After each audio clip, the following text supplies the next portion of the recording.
In the decades before the First World War, there was significant migration from the British Isles. Millions left to build new lives overseas. From the middle of the 19th century onwards, people were leaving the UK in large numbers. This was the age of mass migration.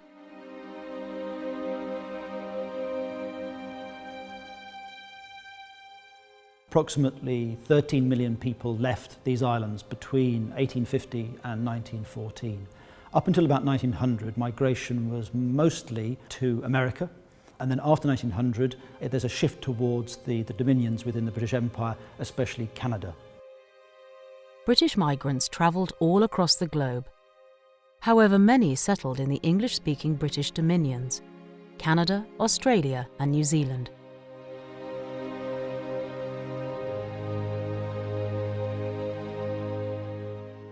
We're looking at places that were part of the British Empire. They were English-speaking. Culturally, they were in many ways very similar to the United Kingdom. So that was a major attraction. In the age of mass migration, movements were affected by a number of pull and push factors. In the northeast specifically, of course, towards the end of the 19th century, we see a decline in some of the traditional industries. We're beginning to see shifts in how people work. In terms of why people left the northeast, it's primarily economic. These people are economic migrants. But there's also a belief that within the dominions, it is a better Britain, that they can have better lives than they can do at home.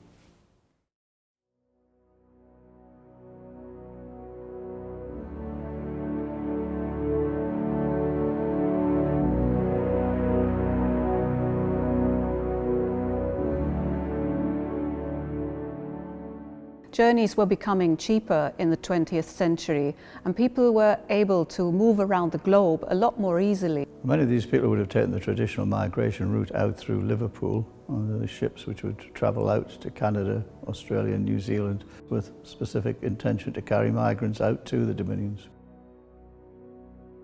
At the outbreak of war, thousands of men from the northeast of England living overseas joined up with the Dominion armies to fight for Britain and its empire.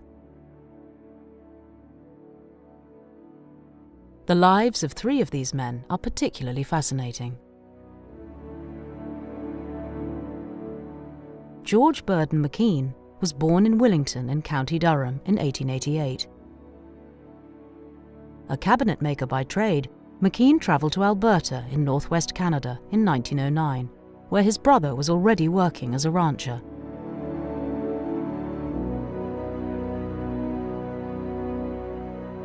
McKean arrives in Alberta in 1909, and the years before the First World War are relatively well documented. He became a theological student at the Presbyterian Robinson Church, and then he signed up for a course at the University of Alberta.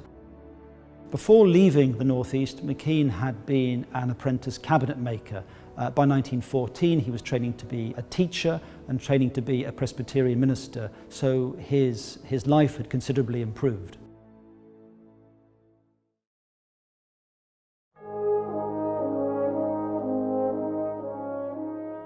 John Collinson was another man from the northeast, who emigrated first to South Africa and then to Australia in search of a better life.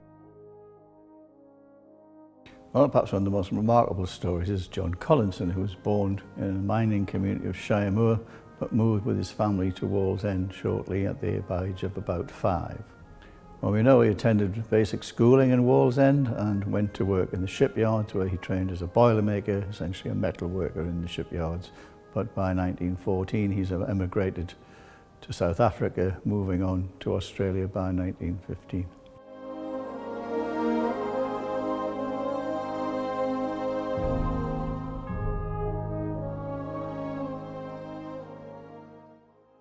For John George Huntley Wood, travelling to New Zealand was not just a new start, but also the culmination of a social and professional journey. John George Huntley Wood is a remarkable example of someone who had a life which would be probably impossible to have today. The son of a sea captain who was born in Blyth but was educated in a small private school in North Shields on the banks of the Tyne. He followed his father into the merchant service and through a series of years achieved the necessary certificates to make him a master of a merchant vessel. However, he returns to Tyneside and enrolls at the Newcastle School of Medicine, now part of the University of Newcastle. Following his medical training, Wood returns to sea and then takes up an appointment in the town of St Andrews near to Timaru in the South Island of New Zealand. For these three men of the North East, leaving Britain offered new experiences and opportunities overseas. But in the months and years that followed, each of their lives would take unexpected turns.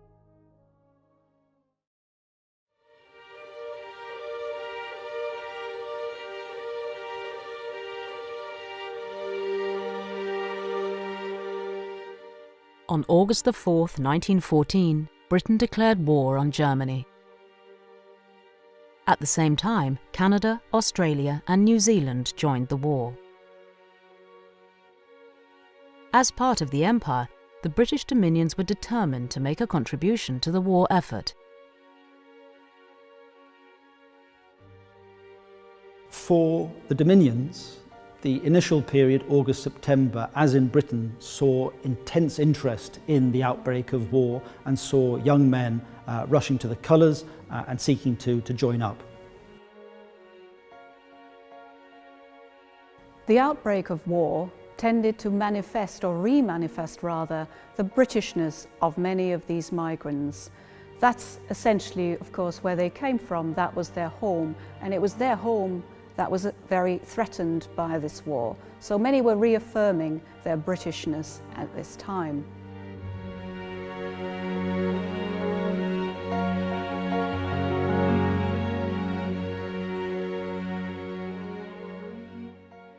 For McKean, Collinson and Huntley Wood, the outbreak of war would transform each of their lives in very different ways. McKean was living in Edmonton, Alberta at the outbreak of war in August 1914.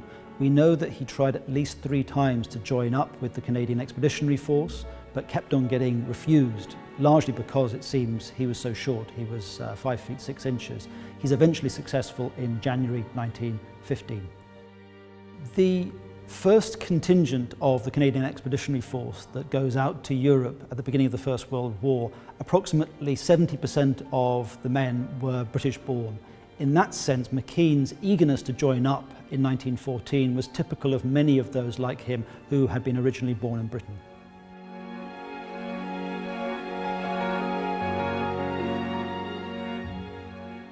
On the night of the 27th and 28th of April 1918, McKean was leading a small group in a trench raid when it encountered heavy German opposition. McKean climbed out of the trench, the German trench, bypassed the German opposition, dived headfirst into the trench, landing on a German enemy. He was then attacked by another German and he killed both of them before his men caught up with him, and then they took out the remaining Germans.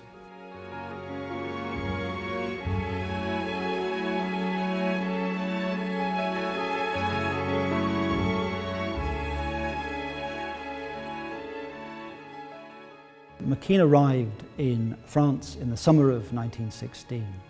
In early 1917, he was awarded the military medal for valorous conduct, and the following year, in April 1918, he was awarded the Victoria Cross.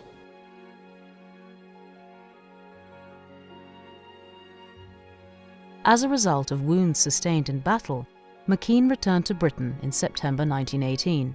It was there that he would see out the end of the war.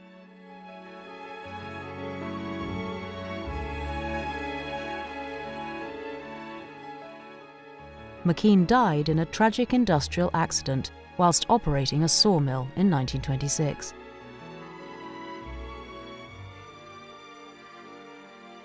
Though McKean never returned to Canada, he was remembered in his adopted country for his bravery and heroism. In 1951, Mount McKean was named after him as part of the Victoria Cross range of mountains.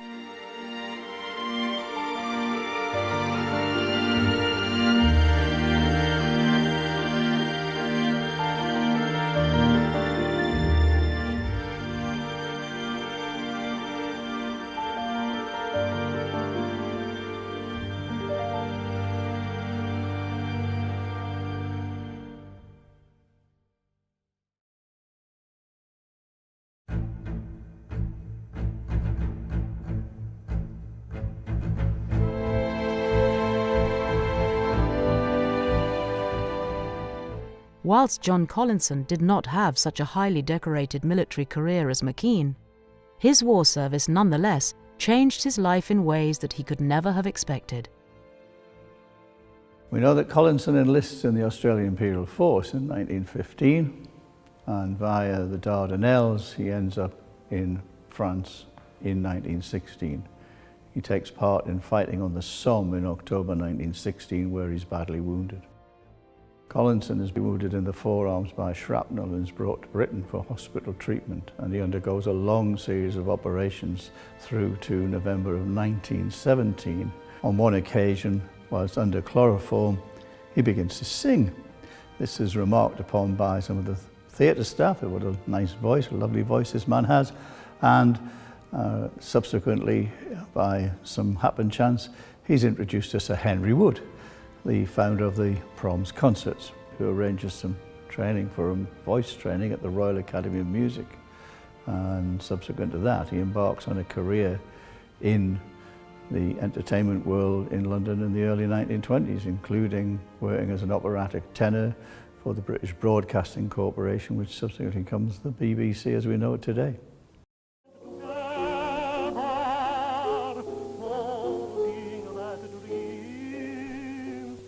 It's a remarkable story of how someone is discovered. His life changes fundamentally to becoming an opera singer who's touring Europe, who's performing on the radio, and who has this remarkable career. Collinson's very great example of how, although nothing much good ever seems to come of wars, in his case, it changed his life remarkably. With his basic training, he would never have come in contact with such luminaries as Sir Henry Wood, and would never have had the successful career as an operatic tenor.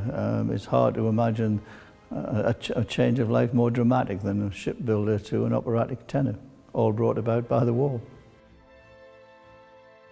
In 1940, Collinson returned to Australia and died there in 1973. Today, he is still remembered for being the first artist to record Australia's unofficial national anthem, Waltzing Matilda, in 1926.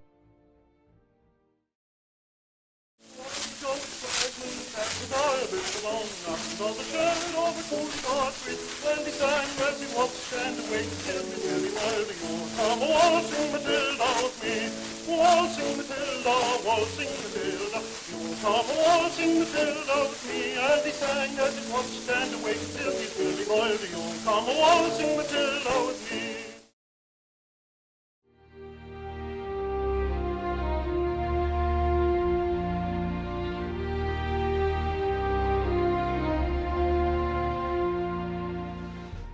While Collinson survived the war, the conflict would have tragic consequences for John George Huntley Wood.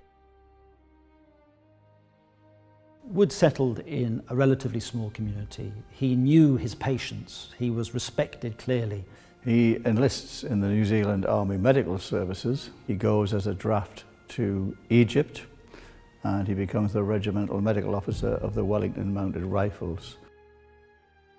We know that he was right up at the front line because there are reports from men who were with him in the papers we have indicating that he would be wont to ride right out into the firing line, dismount, attend to wounded men, throwing them across the pommel of the horse on occasions and riding back to his own lines. So he was in considerable danger, and of course ultimately he was wounded, which led to his death following evacuation first to Katia and then back to Cairo, where he dies in the war hospital and is buried in a British war cemetery in Cairo. Wood's an interesting example in that in his community that he was adopted by, he's remembered on their war memorial from the First World War, but he's also remembered back here through his training at the RVI and through his family's headstone in North Shields.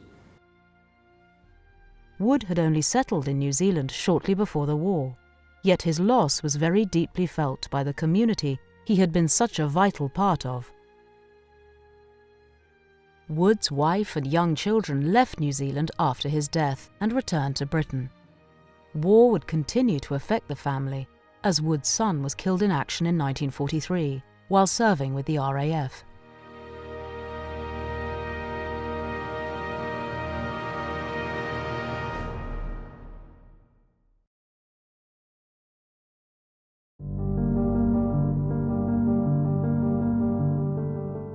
Thousands of men from the northeast, who had left their homeland and former lives behind, were still willing to return, fight, and in some cases even die for Britain and its empire during the First World War. Despite leaving Britain behind, these men still had a strong sense of Britishness. Understanding the migration stories of our three men is critical in helping us understand the wider legacy of the war, not just in Britain, but for what really was a global community of Britons at the time.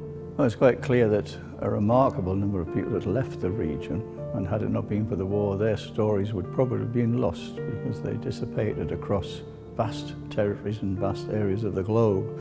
But the war was the thing which brought them back.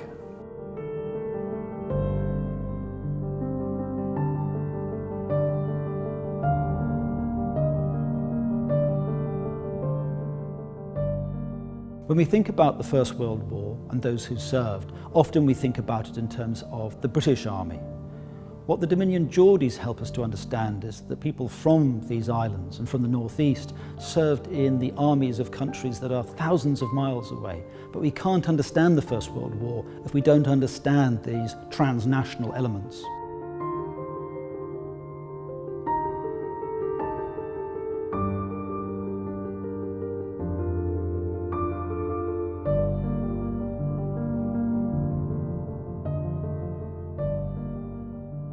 In their own ways, Collinson, Wood and McKean can be seen as Australian or Canadian or New Zealand soldiers, but we need to be aware that their origins in the northeast were part of who they were. They were Geordies, they were northeasterners, they were English, they were British, as well as being Australian, New Zealand or Canadian.